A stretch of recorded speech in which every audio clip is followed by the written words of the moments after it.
السلام علیکم ورحمۃ اللہ وبرکاتہ۔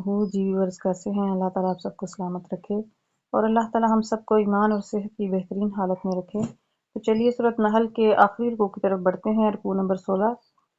اعوذ باللہ من الشیطان الرجیم، بسم اللہ الرحمن الرحیم۔ ان بے شک ابراہیم، حضرت ابراہیم علیہ السلام، کانا تھے امتن، ایک جماعت، ایک امت، اپنی تنہا ذات میں ایک امت تھے، قانتن للہ، جو اللہ ہی کے لیے فرما بردار تھے، حنیفن، اور ہر باطل سے کنارہ کش ہو کر صرف اللہ کی طرف یکسوئی اختیار کیے ہوئے تھے۔ ولم یکن من المشرکین، اور مشرکوں میں سے ہرگز نہیں تھے۔ اس بات کی گواہی اللہ تعالیٰ نے بارہا مرتبہ قرآن پاک میں دی، اور اللہ جانتا ہے کہ وہ ہر لمحہ اللہ کی طرف یکسو ہو کر رہنے والے تھے۔ اللہ تعالیٰ نے حضرت ابراہیم علیہ السلام کی تعریف بہت پیارے انداز میں بیان فرمائی۔ شاکرن، وہ شکر گزار تھے، لیان امید، اللہ کی نعمتوں پر بڑے شاکر تھے، اجتباہ، اسی لیے اللہ تعالیٰ نے ان کو چن لیا اپنی بارگاہ میں، وہداہ، اور ہدایت دی، الی صراط مستقیم، سیدھی راہ کی طرف، آتیناہ، اور ان کو اللہ تعالیٰ نے دی، فی دنیا حسنہ، دنیا میں بھی بھلائی عطا فرمائی، وانہ فی الآخرۃ لمن الصالحین، اور وہ آخرت میں بھی نیکوکاروں میں سے، صالحین میں سے ہوں گے۔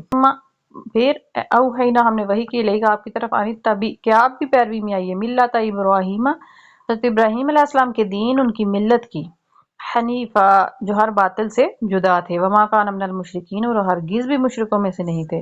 یعنی کہ آپ صلی اللہ علیہ وآلہ وسلم کی طرف بھی یہی وحی بھیجی گئی کہ دین ابراہیمی اور ملت ابراہیمی کی پیروی کیجیے۔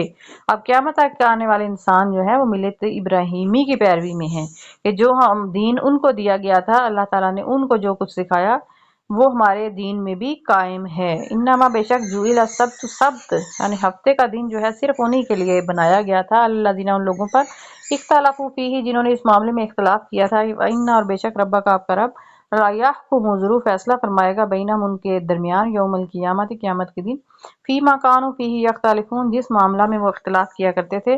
یعنی بہت ساری باتیں قیامت والے دن کے تک اللہ تعالیٰ نے رکھ دی ہیں کہ اس دن فیصلہ فرمائے گا جس میں انسان اختلاف کرتے تھے۔ اس کے بعد اتنی پیاری آیا بار کا اللہ تعالیٰ نے ارشاد فرمائی کہ تبلیغ کا طریقہ سکھایا گیا، ادعو، بلائیے، الی سبیل ربک، اپنے رب کے راستے کی طرف، بالحکمت، حکمت کے ساتھ، والموعظۃ الحسنۃ، اور عمدہ نصیحت کے ساتھ، وجادلہم، اور ان کے ساتھ بحث بھی اگر کیجیے، باللتی، وہ جو ہی احسن، بہتر طریقہ ہو۔ اگر بحث بھی کی جائے تو ایسے انداز سے کی جائے جو بہت خوبصورت اور حسین ہو۔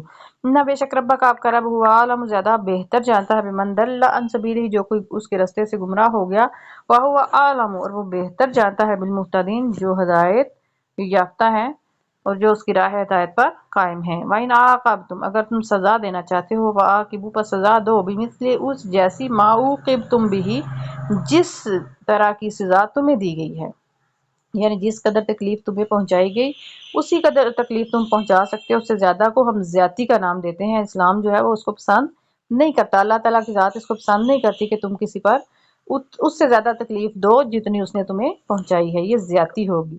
وَلَئِنْ، اور اگر صبر تم صبر کر لو، اللہ تعالیٰ تو زیادتی نہیں سکھاتا، اللہ تعالیٰ تو فرماتا ہے کہ اگر پھر بھی تم وہ بھی نہ لو، بدلہ نہ لو، سزا نہ دو، اس کو تکلیف نہ دو، نہ پہنچاؤ، خود پر جھیل جاؤ، صبر کر دو، لَهُوَ خَيْرٌ لِّلصَّابِرِينَ، ضرور وہ بہتر ہے صبر کرنے والوں کے حق میں۔ یہ چیز جو یہ صبر کرنے والوں کے حق میں بہتر ہوگی، وہ یہ جانتے ہی نہیں ہے کہ کس قدر اجر ہے اس پر صبر کا۔ فاصبر، اور صبر کیجیے، حبیب مکرم صلی اللہ علیہ وآلہ وسلم، آپ بھی صبر کیجیے، وما صبرک، اور جو آپ صبر کرتے ہیں، الا، مگر، باللہ، اللہ ہی کی توفیق کے ساتھ ہوتا ہے، اور اللہ کی مدد کے بغیر صبر بھی ممکن نہیں ہے۔